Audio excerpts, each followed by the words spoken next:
Guys, welcome to Pakistani real reaction. तो कैसे हैं आप सब? उम्मीद है आप सब बढ़िया होंगे और मजे में होंगे। मेरा नाम है मुदस्सिर, मैं हूं मुबशिर। सो गाइस, आज की वीडियो काफी ज्यादा इंटरेस्टिंग किस्म की होने लगी है। बहुत ज्यादा वीडियो रिक्वेस्टेड भी है। तो सीधा वीडियो के टाइटल की तरफ आते हैं। वो है कौन सा कंट्री होगा जो फ्यूचर में दुनिया पर राज करेगा। गेट सेट फ्लाई फैक्ट का वीडियो बहुत ज्यादा इंटरेस्टिंग वीडियो होने लगी है। और इनकी हमेशा जो बात होती है वो फैक्ट पे होती है, ना कि कोई मतलब। बिल्कुल। और इनकी बात मैं कहता हूँ बहुत औसम तरीके से करते हैं और इनका बिल्कुल समझ भी आ जाती है। हाँ। तो देखते हैं इंडिया होगा वो कौन सा होगा, इंडिया, अमेरिका या चाइना या कोई और कंट्री। पहले वीडियो देखेंगे, उसके बाद सही से पता लगेगा। ओरिजिनल वीडियो का लिंक मिल जाएगा डिस्क्रिप्शन में। ओरिजिनल क्रिएटर को सब्सक्राइब करना मत भूलिएगा। तो काउंट करते हैं स्टार्ट। हेलो फ्रेंड्स, मैं गौरव। और क्या आपको पता है 21 लाख करोड़ में पूरे 12 जीरोस होते हैं? ये कैसा फैक्ट है? क्या पूछ रहा हूं मैं, यही सोच रहे हो ना? यही रकम 2019 में दुनिया की largest economic power United states की जीडीपी थी। पूरे 21 लाख करोड़ डॉलर, यानी 15 करोड़ रुपए। 15 करोड़, यस, 2 बार करोड़। और वहीं दूसरी तरफ दुनिया की सेकेंड इकोनॉमिक पावर यानी हमारे प्यारे पड़ोसी का जीडीपी था 10 करोड़ रुपए। मतलब उससे 5 करोड़ कम। किसी भी देश को इकोनॉमिक पावर बने रहने के लिए उसे हर साल ग्रो करना पड़ता है। पर वर्ल्ड बैंक के इस रिपोर्ट के अनुसार 2000 से 2020 तक इंडिया की जीडीपी का ग्रोथ रेट तो यूएस से भी ज्यादा रहा है। यानी कि 2016 में तो हमने चाइना तक को भी सरपाया। पर आखिर चाइना का मतलब इंडिया का 8.5 था। इंडिया अगला इकोनॉमिक सुपर पावर बनेगा? वेट। अगला इकोनॉमिक पावर बनने की रेस में इंडिया अकेला नहीं है। हमारे जस्ट पीछे ही वियतनाम, फिलीपींस जैसे देश भी है। देख लो 2019 में जहां सबका जीडीपी ग्रोथ रेट डाउन था, वही वियतनाम ने 7.01% की ग्रोथ हासिल की और वो दुनिया का one of the fastest growing economies बन गया। और दूसरी तरफ फिलीपींस का ग्रोथ रेट इंडिया से भी फास्ट रहा और 2016 में उन्होंने 185 करोड़ रुपीस तो सिर्फ कॉल सेंटर से ही कमाए। बीपीओ सेक्टर ही उनके अद्भुत ग्रोथ रेट का राज है? इसके लिए हमें थोड़ा सा डीप रिसर्च करना पड़ेगा ये जानने के लिए कि अगला इकोनॉमिक पावर कौन बनेगा। आज के इस वीडियो में जिसका टाइटल है new economic powers of Asia.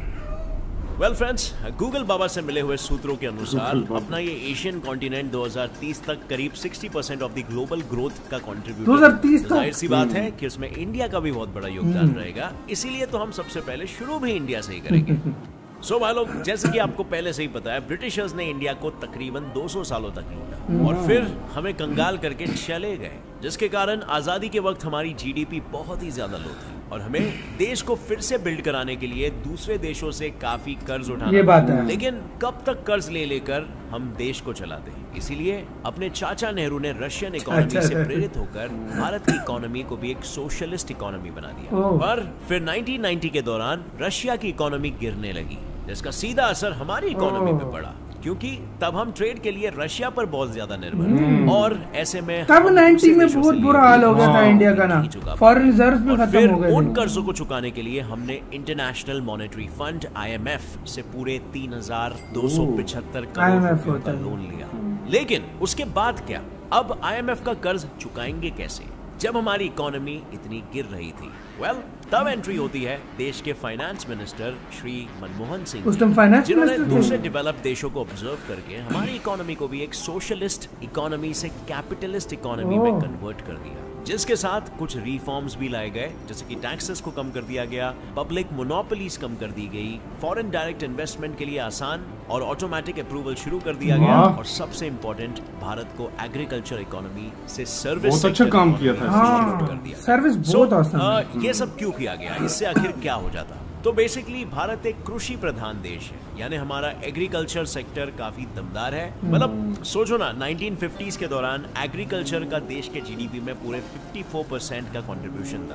लेकिन 1990s के बाद शिफ्ट के बाद अब एग्रीकल्चर सेक्टर जीडीपी में सिर्फ 15.4% जितना ही कंट्रीब्यूट। दूसरी ओर सर्विस सेक्टर्स ने इन कुछ ही सालों में इतना ग्रो किया है कि अब इनका शेयर पहुंच चुका है सीधा 53.3%। सो वी कैन सेफली से कि इसी शिफ्ट की वजह से हर 5 साल में भारत की जीडीपी तेजी से डबल होती गई और इसी ग्रोथ को और ज्यादा गति मिली 2014 में, जब हमारे मोटा भाई पीएम मोदी जी ने make in India campaign launch किया, जिसकी वजह से बहुत सारी foreign direct investment, foreign companies को भारत में मैन्युफैक्चर करने का मौका मिला। अब एप्पल को ही देख लो, जिसने चेन्नई में आईफोन्स बनाना शुरू कर दिया। भारत में बिजनेस करना अब इजी हो गया था। और बाय द वे, ऐसा मैं नहीं बल्कि ईज ऑफ डूइंग बिजनेसेस का वर्ल्ड लिस्ट, जहां 2019 में भारत 100th से सीधे 63rd पोजीशन पर टपक 100 में से 100 नंबर। इसके बाद कई फॉरेन कंपनीज भारत में मैन्युफैक्चर करने के लिए अट्रैक्ट होने लगी और हमारे मैन्युफैक्चरिंग सेक्टर को और बढ़ावा मिली। अब अगर आपको याद होगा तो मैंने वीडियो की शुरुआत में बताया था कि 2016 में हमने चाइना को भी सरपास कर दिया था और हमारा ग्रोथ रेट 8.25% का हो गया था। वो इसी रीजन के वजह से हुआ था, ये सब बदलावों के बाद। लेकिन भारत यहीं पर नहीं रुका, बल्कि हमने इलेक्ट्रॉनिक मैन्युफैक्चरिंग में भी चला। इलेक्ट्रॉनिक में इंडिया बहुत आगे है यार। इंडिया में ही स्मार्टफोन्स बनाने लगे, जैसे कि Vivo India, Xiaomi, Samsung mobile, सारे इंडिया में बन रहे हैं। ये सब की मैन्युफैक्चरिंग हम इंडिया में ही करने लगे और ये सब भी हमने बाय द वे 2016 में ही शुरू किया। और तब की तारीख में हम सिर्फ 1 करोड़ स्मार्टफोन ही बना पाते थे, पर 2019 तक भारत में पूरे 15 करोड़ स्मार्टफोन साल के उसके बाद बनने लगे। वैसे देखा जाए तो ये हमारे लिए पॉसिबल हुआ क्योंकि भारत का कंज्यूमर मार्केट ही नहीं बल्कि इंडिया में कम पैसों में काम करने वाले लेबर्स भी ज्यादा है। वही चाइना वाला सिस्टम है। चाइना का एवरेज लेबर कॉस्ट है 2000 रुपीज, वहीं भारत का सिर्फ और सिर्फ 300। इस तरह पहले अमेरिका ने और चाइना का दुनिया के कंपैरिजन में ऑलरेडी काफी कम है, तो हमारा कम से भी कम है। सो नेचुरली कोई भी फॉरेन कंपनी यही सोचेगी ना कि क्यों मैं इतना पैसे देकर, जिस तरह अमेरिका में नहीं चाइना में करते थे ना, उसी तरह इंडिया के साथ अब बस इंडिया एक स्टेबल कंट्री भी है, यानी यहाँ पे डेमोक्रेसी है और इसीलिए फिर धीरे धीरे फॉरेन कंपनीज चाइना जैसे मैन्युफैक्चरिंग हब को छोड़कर अब भारत में मैन्युफैक्चर करना शुरू कर दिए, जिसका फायदा हमें भी हुआ क्योंकि उनके कारण ही हमारी जीडीपी भी काफी बढ़ी, यहाँ पे एम्प्लॉयमेंट भी बढ़ा। और अगर ये सिलसिला इसी तरह चलता रहा तो 2050 तक भारत इकोनॉमिक पावर के रेस में यूएस को भी पीछे छोड़ देगा और सेकंड पोजीशन पर आ जाएगा। आई नो ये सुन के तो कतई अच्छा लगा होगा, लेकिन क्या ये इतना आसान है?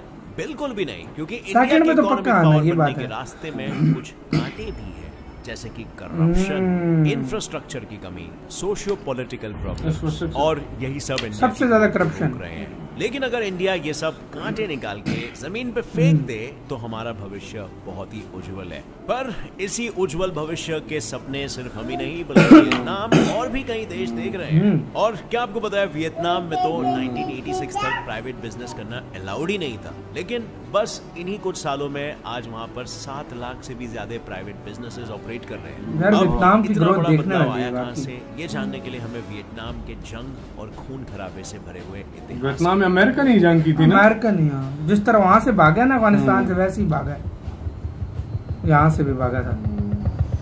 वियतनाम में चल रहे वॉर्स के दौरान ना तो उनके पास बिजली थी और ना ही इन्होंने बहुत बुरा वक्त देखा, और साथ ही उनकी इकोनॉमी सेंट्रली प्लान्ड थी, यानी वो पूरी तरह से गवर्नमेंट के कंट्रोल में थी। वहाँ पर जितने भी बिजनेसेस थे सब गवर्नमेंट ओन्ड थे, लेकिन 80s के दौरान गवर्नमेंट ने देखा कि देश की गरीबी, बेरोजगारी और क्राइम रेट काफी हद तक इकोनॉमी को बढ़ने से रोक रही है, तो उन्होंने इस सिचुएशन को सुधारने की ठान ली, जिसके लिए उन्होंने 1986 में 2 इकोनॉमिक रिफॉर्म्स लॉन्च किए, जिसने इनकी इकोनॉमी को मार्केट ओरिएंटेड इकोनॉमी बना दिया।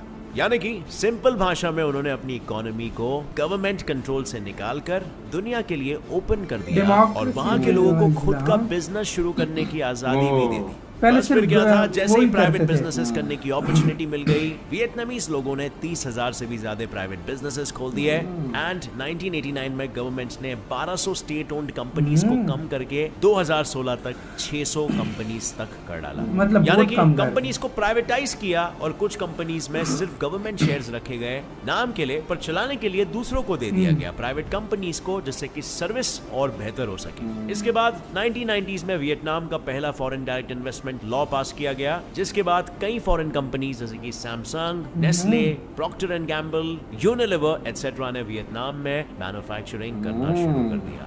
ऐसे ही करते करते international trade and internal reforms से वियतनाम ने 1990s के बाद हर साल 7% की इकोनॉमिक ग्रोथ हर साल की बात तो यह है कि इसी रेस में वियतनाम ने 2018 में चाइना को भी पीछे छोड़ दिया। और इसीलिए भैया अगर ऐसी स्पीड में वियतनाम दौड़ता रहा तो फिर ये तो यूएस को भी पीछे छोड़ देगा। लेकिन वियतनाम की अच्छी खासी चल रही कहानी में भी अचानक से आ गया एक ट्विस्ट, जो है वहां का फास्ट एजिंग पॉपुलेशन। यानी वहां का मेजॉरिटी पॉपुलेशन फिलहाल 30 से 40 के बीच का है, जो आने वाले कुछ सालों में ओल्ड एज में चला जाएगा और फिर वो आगे काम नहीं कर पाएंगे और ये वियतनाम की बढ़ती इकोनॉमी के लिए बहुत ही घातक साबित हो सकता है। लेकिन इस प्रॉब्लम को कैसे हैंडल किए उसके लिए जापान भी वियतनाम की मदद कर रहा है, क्योंकि जापान खुद भी सेम ही प्रॉब्लम से गुजर रहा है। साथ ही वियतनाम में पॉवर्टी आज भी एक बहुत ही बड़ा इशू है, जिसको सुधारने के लिए गवर्नमेंट नाकाम कोशिशें कर रही है। पर मान लो कि अगर वियतनाम अपने इन सारे प्रॉब्लम्स को हैंडल कर लेता है तो चांसेस काफी है कि Vietnam next Asian economic power बनने की रेस में जीत जाएगा। अब नेक्स्ट अप हमारे लिस्ट में है एक छोटा पैकेट बड़ा धमाका देश। नहीं मैं पाकिस्तान की बात नहीं कर रहा हूं, बल्कि मैं तो बात कर रहा हूँ फिलीपींस की।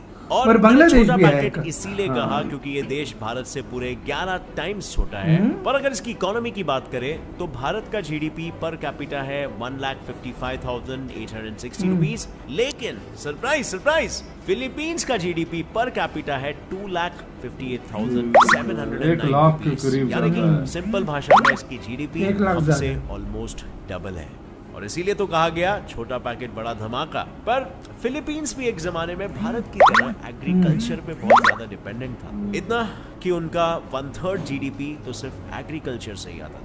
बट 1980s के बाद उन्होंने अपने इकोनॉमी को इतने फटाक से सर्विस सेक्टर पर शिफ्ट किया कि आज सर्विस सेक्टर ही उनके जीडीपी का 60% जिस तरह इंडिया ने किया। उनके इसी सरप्राइजिंग ग्रोथ के पीछे का श्रेय जाता है उनके बड़े भैया यूएस को। मतलब एक जमाने में टूरिस्ट भी बहुत जाते हैं यार फिलीपीन में। यहाँ के लोग यूएस के कल्चर से बहुत अच्छे इंस्पायर्ड, इतने कि यहाँ के 90% लोग इंग्लिश बोलते हैं, जिस वजह से यहाँ पे कॉल सेंटर्स वाले लोगों की लॉटरी निकल गई। और इंग्लिश बोलने के साथ साथ यहाँ की एवरेज एज 25 इयर्स है, यानी एक यंग वर्कफोर्स वाला देश है। और इसीलिए तो जैसे मैंने शुरुआत में कहा था, बीपीओस फिलीपींस के सर्विस सेक्टर में एक बहुत ही बड़ा और इम्पोर्टेंट रोल प्ले करते हैं। अब ये तो हुई सर्विस सेक्टर की बात, पर अगर हम बात करें फिलीपींस के इंडस्ट्रियल सेक्टर की, तो ये सेक्टर फिलीपींस के जीडीपी का 30% कंट्रीब्यूट, जिसके चलते गवर्नमेंट ने फॉरेन डायरेक्ट इन्वेस्टमेंट्स भी शुरू कर दिए। पर अब आपको मे भी लग रहा होगा कि ये सब तो हमने पहले वाले देशों में भी सुना है, इसमें कौन सी नई बात है। तो आपको बता दूं, फिलीपींस की एक और एक खासियत है और वो है उनके देश का remittance. And for your information, remittance एक इकोनॉमिक टर्म है जिसका सिंपल मीनिंग है परदेश जाओ, पैसे कमाओ और फिर वही पैसा अपने घर में, मतलब जो फिलीपींस के लोग फॉरेन कंट्रीज में कमाते हैं उसे कहते हैं रेमिटेंस। और 2014 में फिलीपींस का फॉरेन एक्सचेंज रेमिटेंस था 20 लाख करोड़ रुपीस। लेकिन जैसे हमने दूसरे कंट्रीज के चैलेंजेस की बात की, वैसे ही फिलीपींस के भी अपने प्रॉब्लम्स हैं, लाइक पॉवर्टी जो है 16.6%, इनकम इनइक्वालिटी और यहाँ की poor health care system.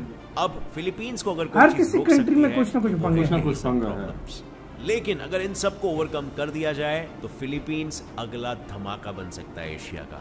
So friends, अगर इन तीनों देशों में बताया जाए कि कौन सा देश सबसे पहले आ गया यार, वो तो इंडिया है। इसका जवाब दे पाना मुश्किल है, क्योंकि कोविड के चलते हर देश अपनी समस्याओं से जूझ रहे हैं। लेकिन आने वाले कुछ सालों में ये तो तय है कि इन तीनों देशों में से एक देश तो एशिया का अगला इकोनॉमिक सुपर पावर बनने वाला है। आप मुझे बताओ नीचे कॉमेंट सेक्शन में, आपको क्या लगता है कौन होगा वो देश?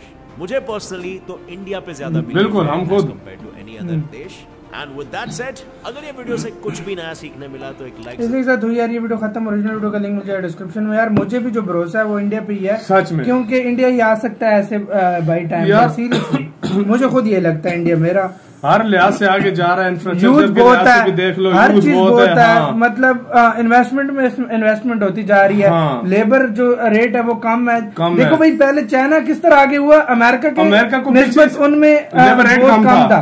अब चाइना ने महंगा कर दिया तो कंपनीज दे रही है, इंडिया में आ रही है इंफ्रास्ट्रक्चर वगैरह। मतलब एक बात पे इंडिया अभी क्यों इतना ज्यादा इंफ्रास्ट्रक्चर पे जोर दे रहा है, इतना मतलब सारा कुछ कर रहा है। पोर्ट्स वगैरह का ट्रेन तक, Sagarmala, Bharatmala, bullet train. Main वजह ये कि जो भी ट्रेड वगैरह करेंगे दूसरे इन्वेस्टमेंट होगी, वो आएगी, इन्वेस्टमेंट होगी, आएगी, जल्दी माल जाएगा, आएगा। इसी वजह से जो है ना ये इंडिया सब कुछ तभी तो इंडिया भाई इतना जोर लगा रहा है इंफ्रास्ट्रक्चर पे कि ये बूस्ट और हम जल्दी से जल्दी सुपर पावर जितना सच में। और यार मेरे तो सारा वो जाता है इंडिया पर, और वियतनाम का भी यार काफी अच्छा जा रहा है, तेजी से जा और रहा है वो लगातार 1990 से 7% पे जा रहा है। 7% पे वही मैं कह रहा हूँ, मतलब उसने ऐसी रफ्तार पकड़ी है, लेकिन उसकी भी हर देश के अपने मसले हैं। फिलीपींस पे हो गया, वो भी अच्छी ग्रोथ कर रहा है, लेकिन बांग्लादेश भी एक है जो बीच में हमें वो भी लगता है कि वो भी अच्छी ग्रोथ कर रहा है, लेकिन वो चाइना के हाथ लग गया तो थोड़ा पंगा हो सकता है। क्योंकि मेरी हमेशा बात याद रखना, बांग्लादेश वो हिसाब नहीं कर सकता जो